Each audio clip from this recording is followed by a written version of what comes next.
Ya habíamos visto en las clases anteriores cómo había sido lo que se llama la edad de oro, la época de oro de los judíos en Sefarad, en España.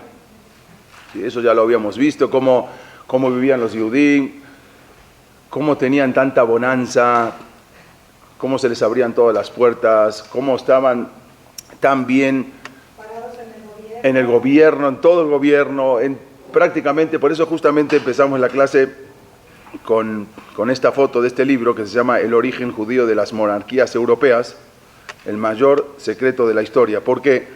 Porque justamente en ese libro cuentan cómo los Yehudim estaban en todas las monarquías, estaban emparentados con todos los príncipes, con todos los reyes, como vamos a ver en un momento más, cómo estaban en la política, cómo estaban en la iglesia, en todos lados. Los Yehudim estaban por todos lados, en España. ¿Por qué? Porque les habían abierto las puertas de par en par para poder participar en todas las áreas de gobierno, en todas las áreas de la política. Y el problema es que los judíos se empiezan a acercar y se empiezan a asimilar. Eso fue lo último que vimos, cómo terminamos la última clase antes de Pesaj. Al final del siglo XV, quiere decir más o menos como esta época, estamos hablando a partir del año 1350, que ahí hasta la expulsión, 1492, que fueron esos años que los judíos, los Yehudim en España se empiezan a asimilar. Al final del siglo XV, quiere decir más o menos por los 1450 en adelante, 7 de los grandes obispos de España eran de origen judíos. Estábamos hablando de los grandes obispos, sin contar toda la monarquía, los príncipes emparentados con los judíos. Casi no había cargos en el Estado y en la Iglesia que no fueran desempeñados por judíos. Era algo impresionante. Judíos conversos. Habíamos dicho que muchos por voluntad propia, otros porque fueron presionados y así si no los mataban. Ya era imposible controlar la avalancha de conversiones masivas. O sea, había que sacar turno para hacer conversión, porque no había para todos los días. Entonces había que ir y sacar un turno. Los gentiles observaban el imparable ascenso de estos conversos a todo tipo de cargos. O sea, el Goy veía como el Yehudí iba ascendiendo y era algo imparable a todo tipo de cargos políticos, en el gobierno, en la iglesia. Los conversos se habían casado con las más nobles familias, ahora emparentaban con las más nobles familias cristianas, incluso con miembros de la familia real. Era imposible encontrar una familia española que no tuviera sangre judía conversa. Casi imposible. Esa situación sigue existiendo aún hoy hasta la actualidad en España. Se conserva hoy en día en los archivos generales de Madrid una carta que es una carta de protesta escrita y dirigida a la corte de Castilla. Todavía está conservada, se puede ver, se puede visitar. Y la carta dice así, una carta que protestando hacia los Yehudim que estaban en todas las áreas. La carta dice así: es inútil que su majestad unte a los judíos con agua bendita y les llame Pedro o Pablo cuando ellos se aferran a la religión como Akiva y Tarfón. Así decía la carta. O sea, tú lo estás ungiendo, pero mientras eso solamente a vista de la gente, pero a escondidas siguen profesando la ley judía. Y la carta sigue diciendo así: la única ventaja del bautismo es la arrogancia que ésta les otorga frente a los verdaderos cristianos, ya que como tales son aceptados en apariencia. O sea, eso es lo único que sirve. Ya no pagan el impuesto real, que sí pagaban cuando eran judíos, ahorita ya no tienen que pagar impuestos porque están libres de impuestos. Sepa su majestad que el judaísmo es sin duda una de las enfermedades incurables. Así dice la carta que le mandan en protesta a lo que era en ese momento el judaísmo en España. Como dice el Pirkei Avot, como bien dice el Pirkei Avot, Al titbadel rashut shema tahobo Jobat Galut. Y el Pirkei Avot lo dice hace más de 2000 años. Dice, no te metas en la política, porque luego de ahí sigue Jobat Galut, sigue la expulsión. Así lo dice el Pirkei Avot, Altit Badel Rashut, Shema Tahobu Jobat Galut. Porque luego de ahí, cuando uno se mete en la política, un yudí, está muy bonito todo, pero luego cuando hay problemas, el primero que acusan con el dedo es al judío. Tú porque hiciste esto, hiciste el otro, mira por tu culpa. Y eso lo dice el Pirkei Avot. Y eso provoca Jobat Galut, provoca el Galut, la expulsión de los Yudim. Y es exactamente lo que está escrito en el Pirkei Avot, lo que pasó en España. Siempre, en todas las épocas, hubo quienes no pudieron aguantar ese nisayón, esa prueba, e ir al Galut, al destierro, o morir quemados, y se convirtieron a los ojos de la gente. En todas las épocas hubo así. Pero hasta esa época nunca hubo tantos convertidos como en España. Nunca. Hasta esa época, desde la época, convertidos a la fuerza o convertidos por voluntad, de todo. Pero hasta esa época, desde la época desde la expulsión de los Yudim, desde que salimos de Misraim, hasta ese momento nunca hubo tantos convertidos como en España. Al principio fueron las masacres las que empujaban al bautismo, como dijimos, la presión, la masacre, la persecución. Hubo conversos, por ejemplo, en Polonia, hubo conversos en Rusia, pero no fueron muchos, la mayoría preferían morir al Kiddush Hashem. Esto que están viendo acá son imágenes reales de pinturas de ese momento, como los judíos iban y se bautizaban en las iglesias. Pero no concebían el hecho de bautizarse. Cada vez eran más los judíos aquí en España que preferían bautizarse. En España, muchos fueron a la hoguera. Estamos hablando, y esto ya lo dijimos, pero lo vamos a repetir porque es muy importante. Hasta la época de la expulsión, quiere decir, hasta el 31 de julio de 1492, en España la Inquisición perseguía a los conversos, a los marranos, no al yudí que seguía siendo judío en su casa y en la calle, a ese no se lo perseguía. Nunca se lo persiguió, hasta que después ya la expulsión, cuando fue la expulsión, ahí sí el que se quedaba siendo judío, ahí sí, se lo persiguió o se lo mató. Pero hasta la expulsión nunca persiguieron al judío, porque tú eres sincero, tú eres yudí, tú eres judío, en tu casa, dentro, fuera, no tienes todos tienes que pagar impuestos, no le dan concesiones, no le dan cargos, hay mucho trabajo que no pueden hacer, ok, perfecto. Pero el yudí no se lo persigue. ¿A quién se lo persigue?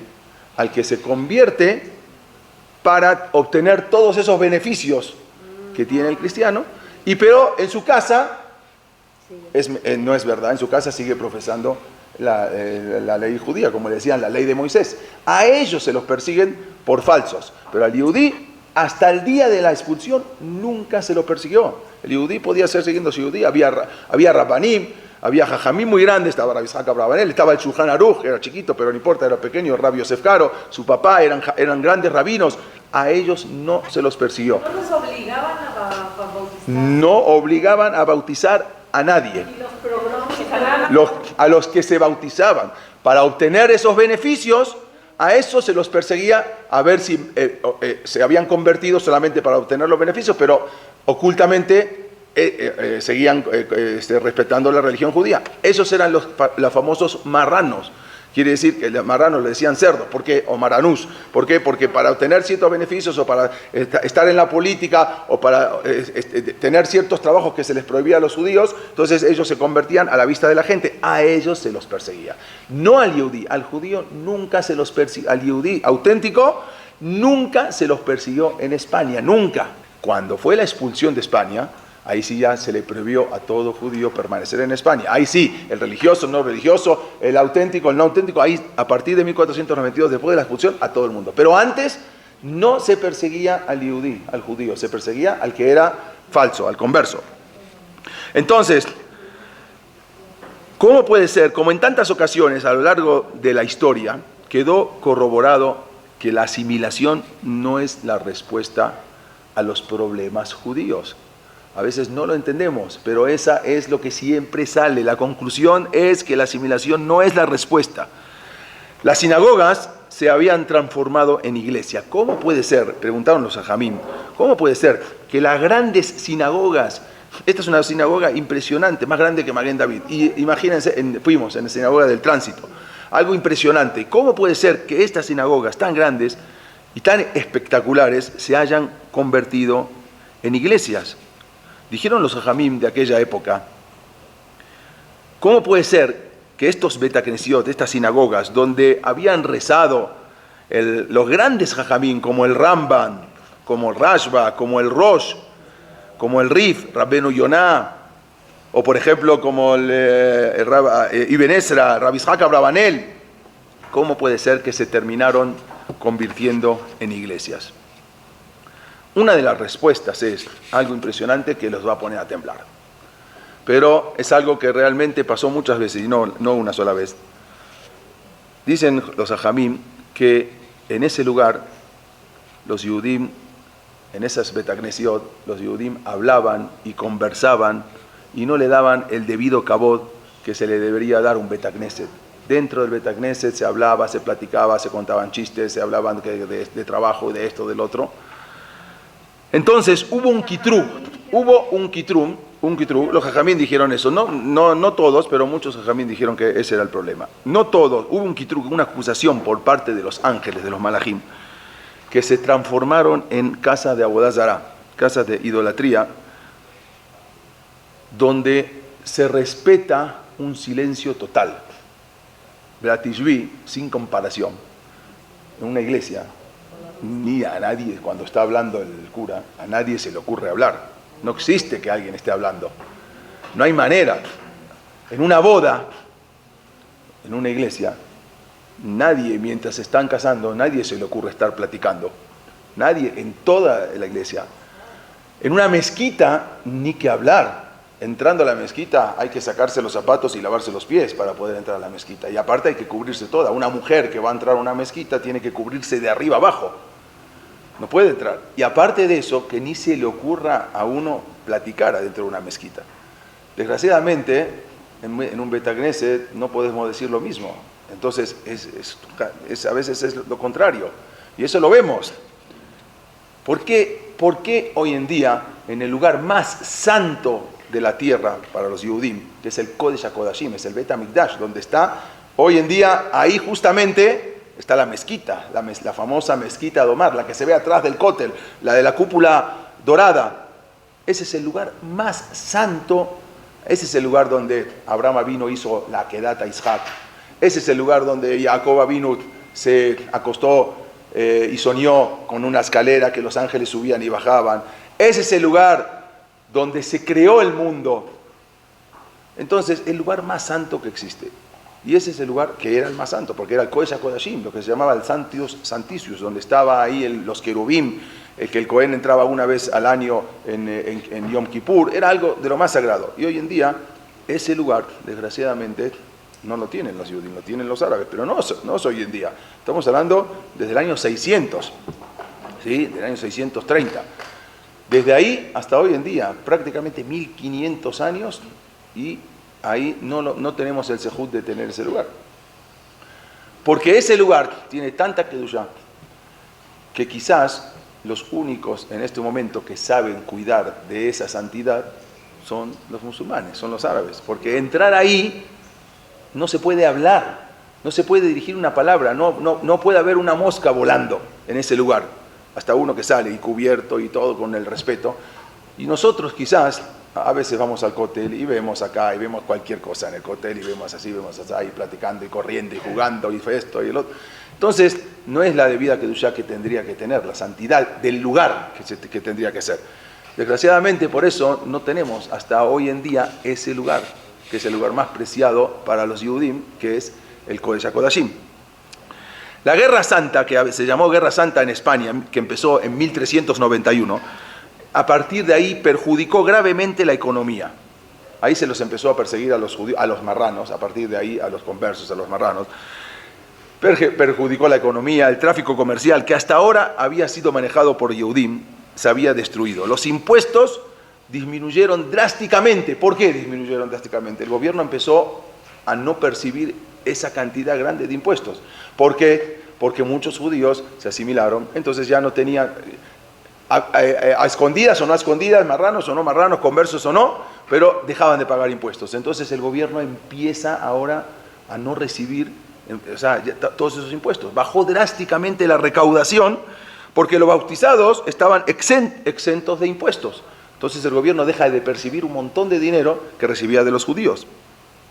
En 1395, el rey Enrique III de Castilla ordenó, por lo tanto, y contra la voluntad de la Iglesia, la reconstrucción de las juderías, porque habían sido atacadas las juderías en 1391. Este rey ordena la reconstrucción de esas juderías. Empezó, por otro lado, vamos a salir un poquito de España, pero más o menos en la misma época, en el año 1420 comienzan a salir rumores de profanaciones de hostias. Las hostias es un objeto que se usa en las iglesias, ritual, y empezaron a acusar a los judíos, que los judíos habían robado las hostias y con eso las masacraban y les sacaban sangre. Siempre acusaciones. Hostias es un objeto de culto que se usan así, que se usaba o se usa hoy en día en las iglesias. Lo traje una foto, pero no la traje ahorita. Sí, es como una moneda, exactamente.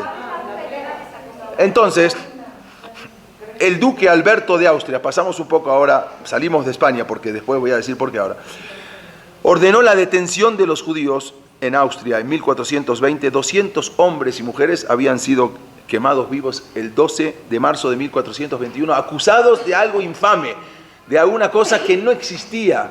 Siempre se buscaba algo para acusar a los judíos. Y asimismo, por este mismo hecho, en ese año se dictaminó la expulsión de los judíos de Austria. Vamos a ver que en Austria no fueron una vez como en España expulsados, fueron más de 5 veces expulsados de Austria. Y el populacho se apoderó de ahí de sus bienes. Estas son algunas de las ciudades que acusaron a los judíos y expulsaron, por lo tanto, de estas ciudades a los Yehudim por acusación de profanación de Austria. Por ejemplo, en Austria, de hostias, en 1421, en Zurich, 1424, Colonia, 1426, Sajonia, Spira, Mainz, Habsburgo, de diferentes ciudades. Siempre los verdaderos motivos de todas las expulsiones son por motivos económicos. No eran por motivos de acusación, ¿qué me interesa si lo vi, lo que hizo? Siempre se buscaba algo, pero el problema era, y el verdadero motivo siempre eran motivos económicos. Hubo luego una acusación ritual muy famosa. Acusación ritual me refiero a que aparecían niños muertos y se acusaban a los judíos de haberlos asesinado.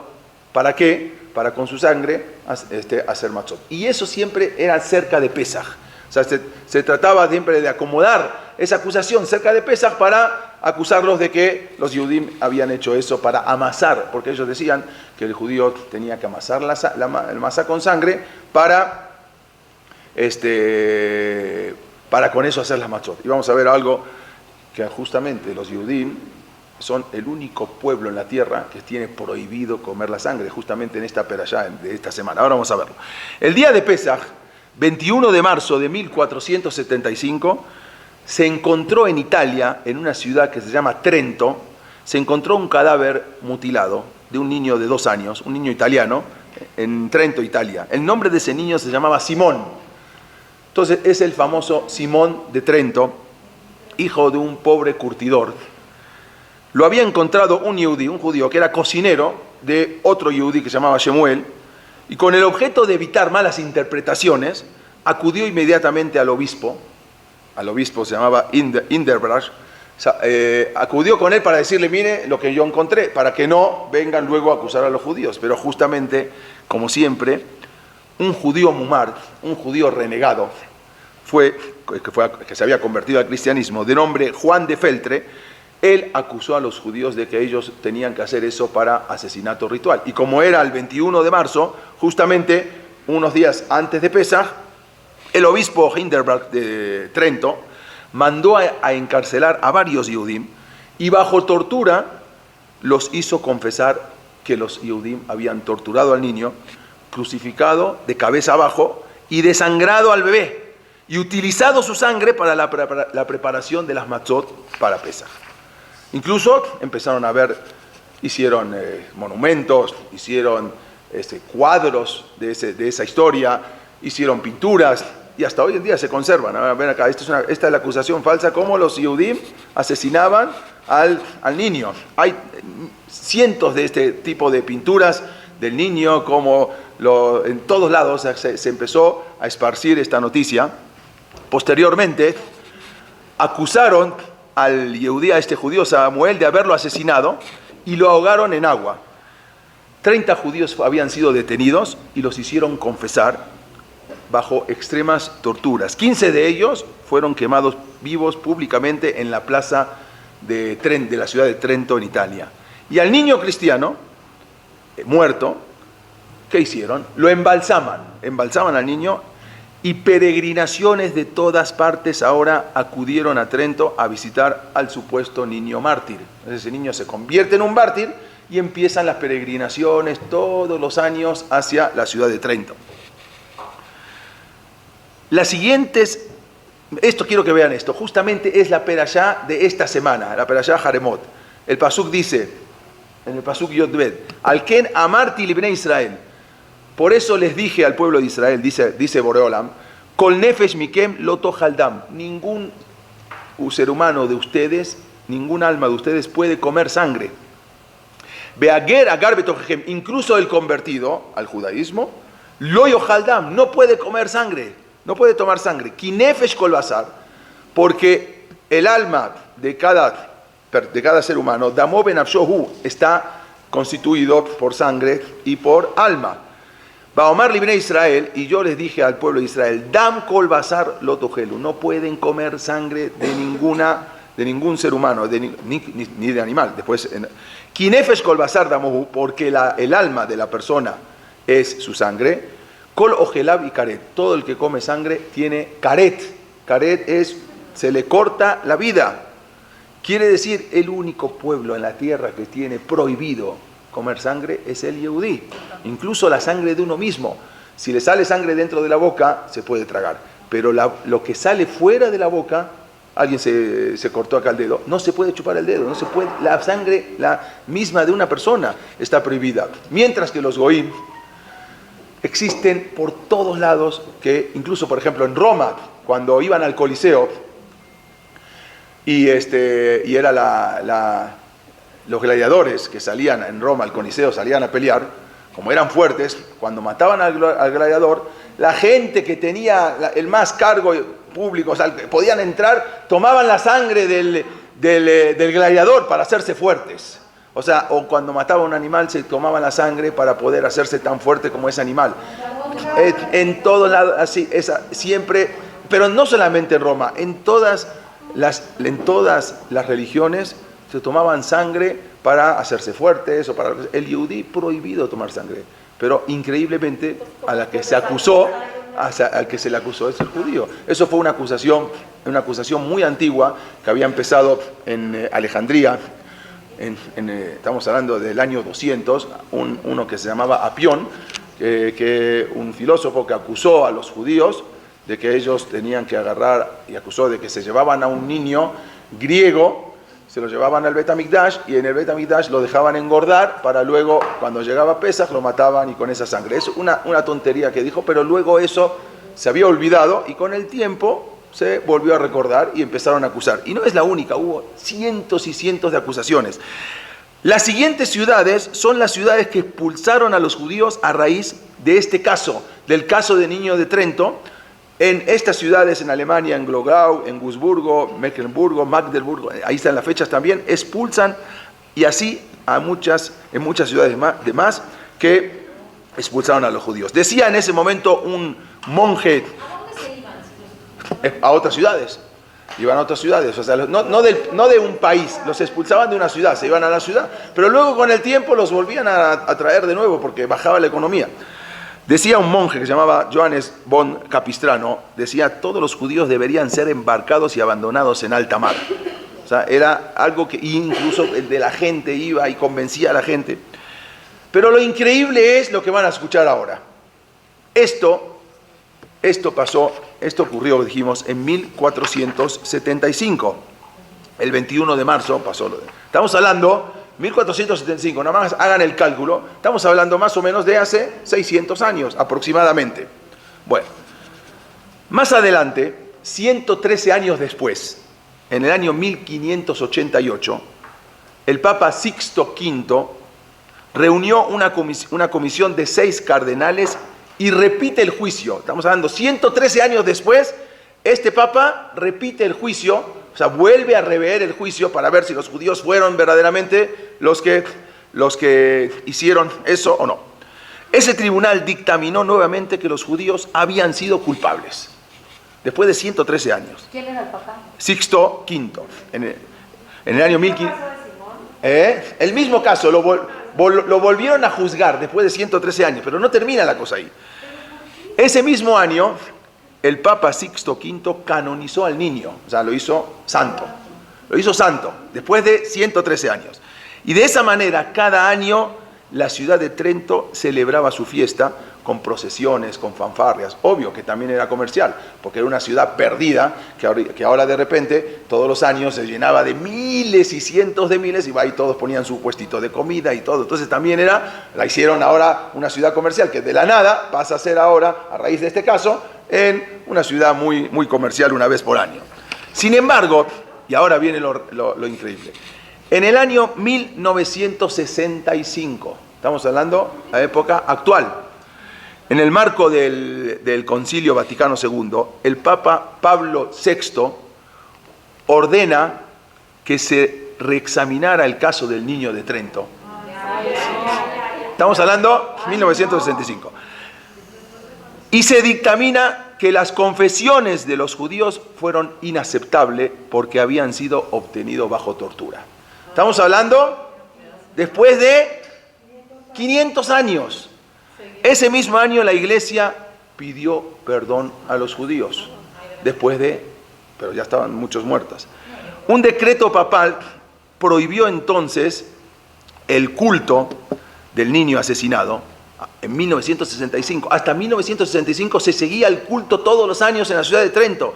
500 años prácticamente yendo a esa ciudad, la gente para darle el culto al niño. Entonces, el decreto papal prohibió entonces el culto del niño asesinado y sus restos fueron retirados y escondidos para evitar que se reanuden las peregrinaciones. Entonces, porque aunque la iglesia decrete eso, van a seguir. Entonces, sacan los restos de ese niño y los guardan, los entierran en otro lugar para que nadie sepa dónde y no puedan seguir haciendo peregrinaciones. La iglesia entonces revocó la canonización del niño Simón de Trento, después de muchos años.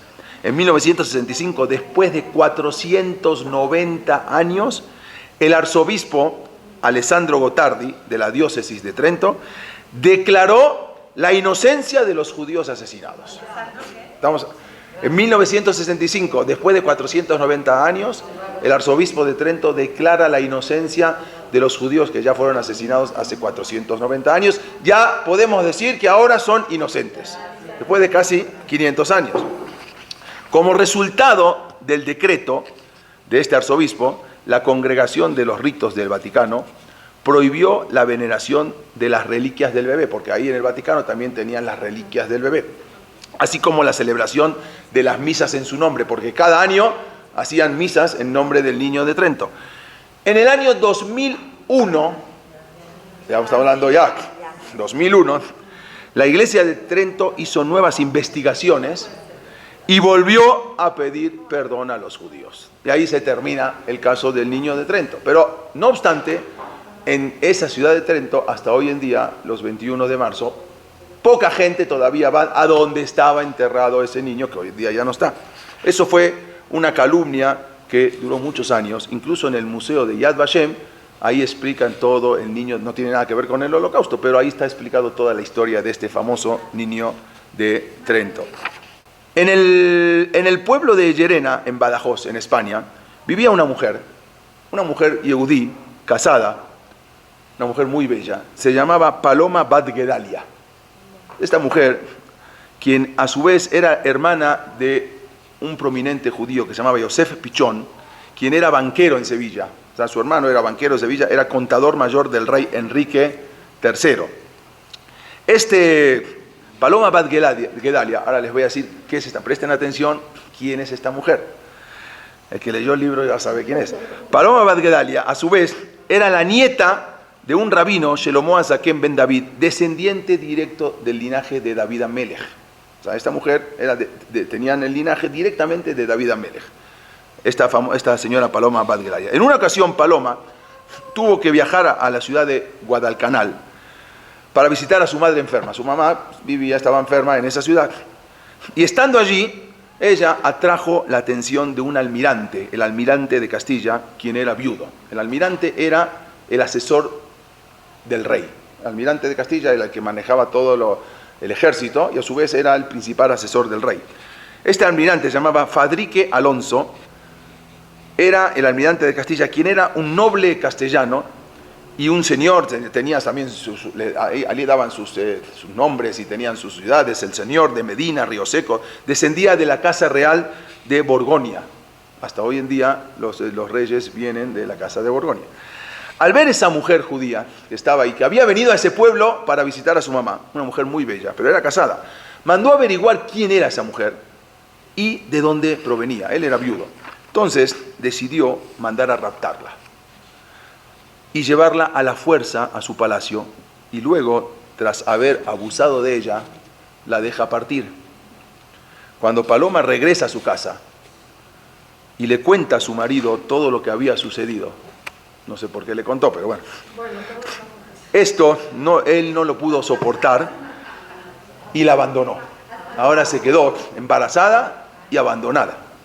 Paloma, ya divorciada de su esposo, había quedado embarazada producto de esa violación del almirante. Y luego ese niño nació en 1354 y ella lo cuidaba y lo amaba muchísimo porque era lo único que se había quedado con ese niño. En 1354 su esposo la había abandonado, la habían violado y ella ahora se quedó solamente con el producto, con el niño.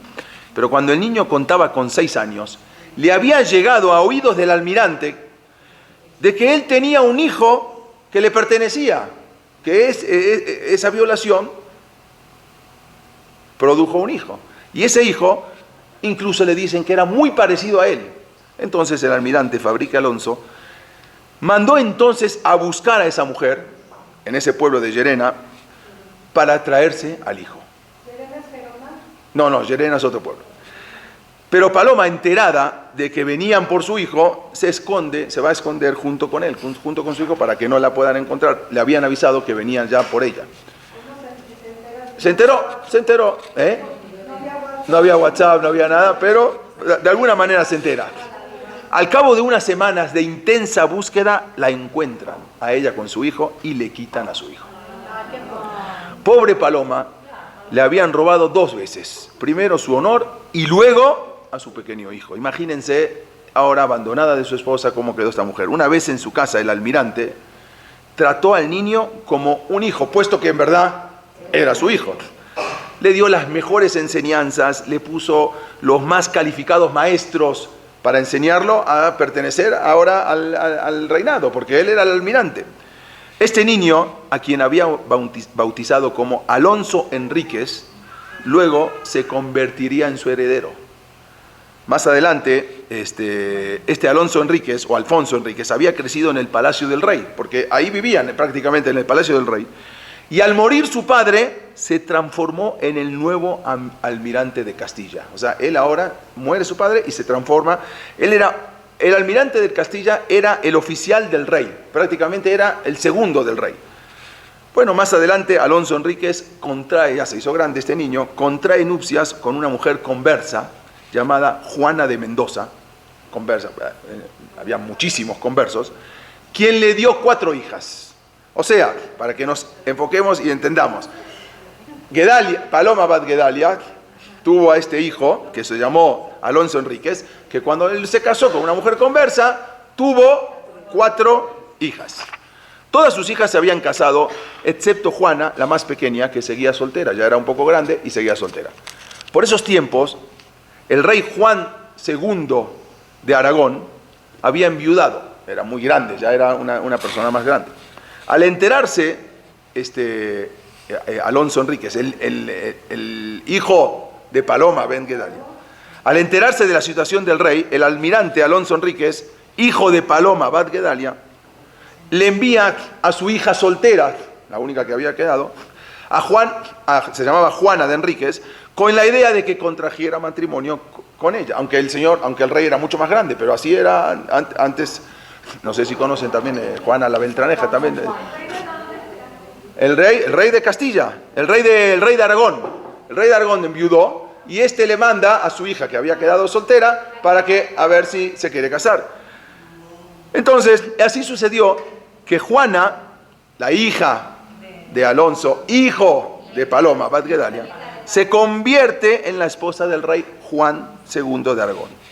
No pasa mucho tiempo y la reina Juana, porque ahora es reina, nieta de Paloma Ben Gedalia, dio a luz a un niño a quien llamaron Fernando, quien más adelante se coronaría como el rey famoso Fernando de Aragón, el que expulsa a los judíos de España. Este es Fernando de Aragón. Los mismos judíos habían organizado una boda, la famosa boda entre el príncipe Fernando de Aragón e Isabel de Castilla, el 19 de octubre de 1469. Los mismos judíos son los que hicieron el shidduch. ¿Por qué? Porque querían que el próximo rey, que va a ser judío, entonces seguramente va a abogar por los Yehudim. Entonces, ¿quiénes fueron los que hicieron el shidduch? Los mismos judíos. ¿Quién? Don Abraham Señor, que era uno de los rabinos, era el rabino representante ante la corte, y también Rabbi Yitzhak Abravanel.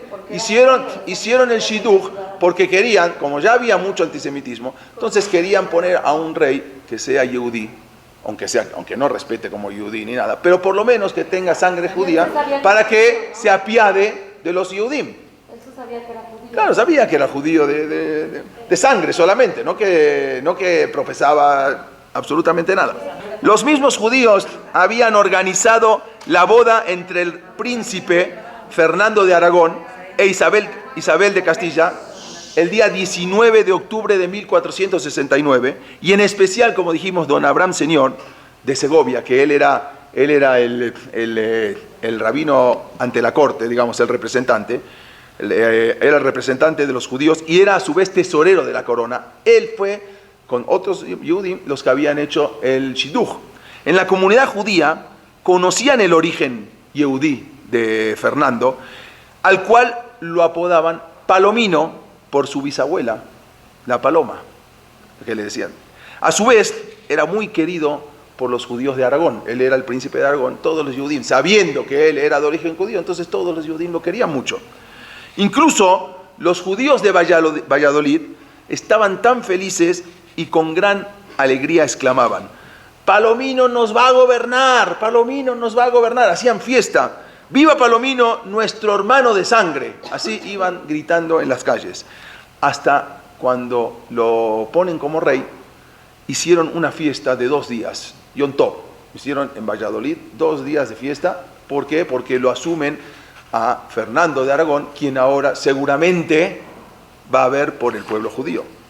En 1474 accedió al trono de Castilla la reina Isabel, casada ahora con el rey Fernando de Aragón, y se unen Castilla y Aragón, que eran 2 reinos, se unen los reinos y se empieza ahora a unificar España.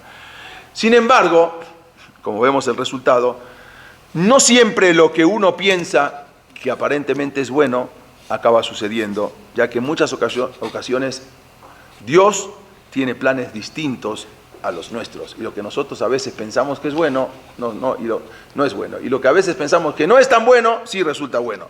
Y este mismo descendiente de judíos, quien fue bisnieto de Paloma Ben Gedalia, la nieta del rabino Shlomo Hazaken ben David, del linaje de David Amelech, o sea que él mismo también se jactaba de decir que tenía sangre real del rey David. El mismo Fernando en ciertas ocasiones se jactaba de decir que él era rey verdaderamente. A veces cuando discutía con la reina Isabel, decía: yo sí tengo sangre real, tú no, yo vengo del rey David. Él mismo se jactaba de eso. En quien el rey, en quien todo el pueblo confiaba y aseguraba su permanencia en Sefarad. resultó ser el mismo rey Fernando II de Aragón, quien expulsa más adelante a los judíos de España en 1492. Que nosotros lo que pensamos a veces no es lo que realmente, lo que se ve uno, no es lo que realmente es. La familia real española de hoy. La familia real española de hoy tiene sangre judía, y ellos mismos lo saben, porque vienen del rey Fernando de Aragón, el mismo. Pero muy sangre, no, nada más, pero no. Pero, como habíamos dicho, que se empiezan a perseguir ahora. Estamos hablando que en 1478 se forma la Inquisición. La Inquisición era porque veían a tantos judíos que, acusados de que ocultamente profesaban la ley judía, pero abiertamente a la gente demostraban otra cosa. Entonces ahí cada vez eran más que Torquemada, que era el confesor de la reina, quiere hacer algo. También era judío de padre y de madre, de los dos, y descendientes, sí, también. Entonces, ya vamos a llegar a eso. Entonces, él decide poner la Inquisición en el 1478. Pero la Inquisición, como dijimos, para perseguir solamente a los conversos, no a los judíos abiertamente, no a los auténticos, a los marranos o conversos o criptojudíos. En Sevilla, en el año 1480, se forma el primer tribunal de la Inquisición. 1478 se formó, pero en Sevilla fue en 1480, y al poco tiempo 15.000 marranos son denunciados por judaizantes. O sea, denunciados de que a la vista de la gente es una cosa, ocultamente son otros. Y fueron encarcelados con terribles interrogatorios y torturas. Entre los marranos de Sevilla había un banquero muy importante, que era un banquero de la reina. O sea, él prestaba dinero a los reyes. Era un banquero muy, muy famoso, muy importante, de nombre Diego Bensusón. Este Diego Bensusón, o Bensusán, que junto con otras 6 personas estaban en un momento tramando una sublevación contra el inquisidor. O sea, él mismo en su casa, este Diego Bensusón, el banquero, junto con otras personas que eran muy ilustres también, eran muy importantes, todos tenían cargos políticos, en su casa tramaban una sublevación contra el inquisidor, querían matar al inquisidor. Este Diego Bensusón, que era marrano, era converso, delante de él, o sea, él se presentaba al palacio, tenía la entrada abierta al palacio porque él era el prestamista de los reyes y era un banquero. Tenía una hija se llamaba Susana, famosa, le decían la Fermosa es la hermosa, Susana ben Susán, a quien, como dijimos, a ella la apodaban la Susona, así le decían, el apodo de ella, la Susona, quien era conocida por toda Sevilla como la Fermosa Fembra. En ladino es la hermosa hembra, es decir, era una mujer muy bonita. Pero ella, engreída por la admiración que despertaba su belleza cuando caminaba por la calle, se llegó a hacer ilusiones que podía alcanzar un alto puesto social. Porque hay que entender una cosa, ellos delante de la gente hacían ver una cosa, eran cristianos, iban a la iglesia, todo, ocultamente cumplían la Torá y la Misbot dentro de lo que podían. Pero se casaban entre ellos, no dejaban que se case la hija con uno que no es, con un goy. O sea, se casaban tampoco se podía casar con un yudí, porque automáticamente eran acusados. Entonces se casaban entre ellos, ¿sí?, para mantener y esperar que llegue el momento de que puedan ahora ser liberados y que cambie la política contra los judíos. Entonces, a espaldas de su padre, ella se dejaba cortejar por un caballero cristiano de una de las familias más ilustres de Sevilla. O sea, que salía a escondidas de su padre con un católico, con un cristiano, no un converso de la misma, igual que ellos.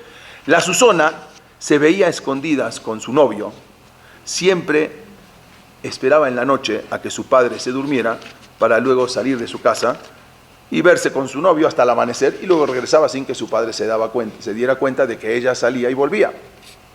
Una noche, mientras ella estaba esperando acostada, haciéndose que dormía, esperando que su padre termine una reunión que tenía en su casa, escuchó cómo tramaba su padre junto con otras personas esa sublevación que querían hacer contra el inquisidor. Pero cuando se dio cuenta que la reunión se extendía, salió de su casa sin que su padre se dé cuenta, sin que la vieran, y fue a contarle a su prometido acerca del plan que ella había oído, pero con la intención de protegerlo, porque su prometido, su novio, era también de la política. Entonces tenía miedo que esa sublevación también ocasione ese perjuicio y le puedan dañar a su prometido.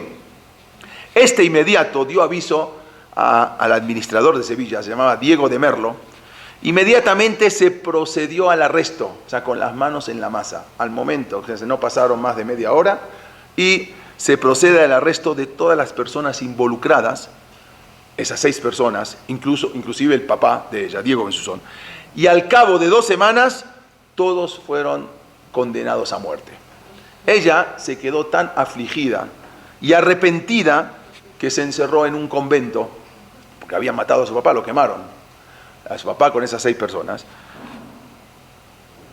Pero después de unos años volvió a su casa, pero se fue 10 años, casi 10 años a un convento, luego se escapó, se fue a su casa.